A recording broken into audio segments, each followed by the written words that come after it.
end time living.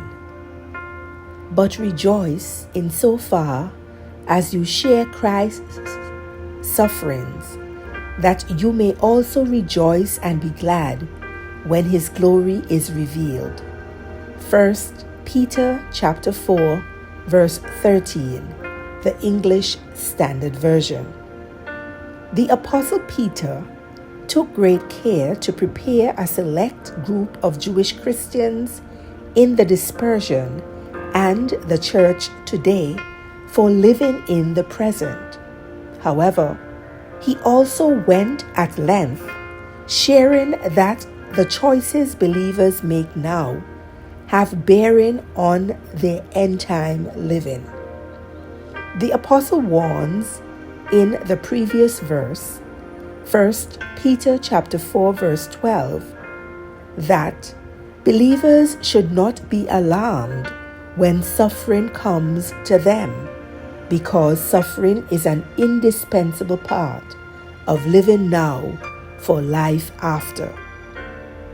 In the text for today, Peter gives an extraordinary instruction that should characterize end-time living. He says, rejoice.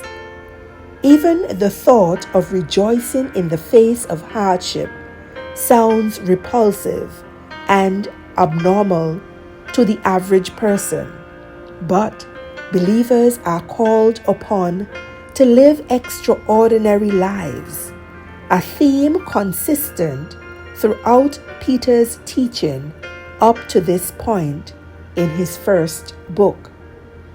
The lifestyle that will produce fulfillment and joy for the believers is accompanied by the duress of the end time.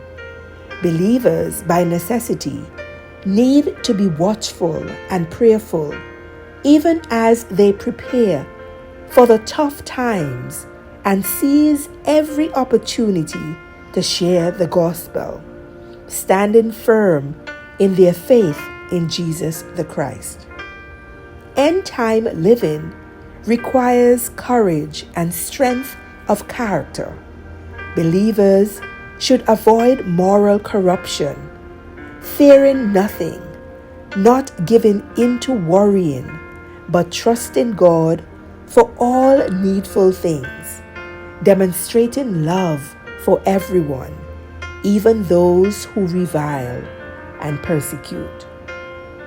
With the hardship that accompanies each day, believers have something meaningful to look forward to.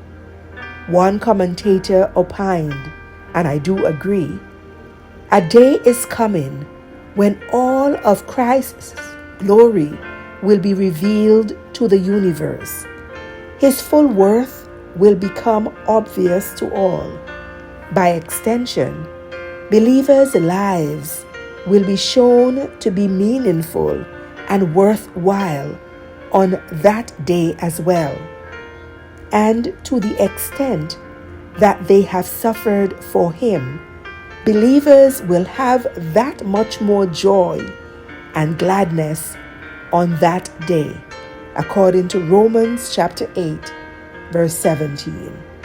Lord, help us to endure these momentary afflictions, for we are assured that suffering for you now will contribute to our joy with you in eternity.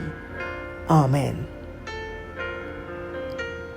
You have been listening to Morning Manna with Reverend Bonnie EBW Smith, Superintendent of the Moravian Church Antigua Conference and Minister of Christian Education. Have a marvelous Monday. God bless you.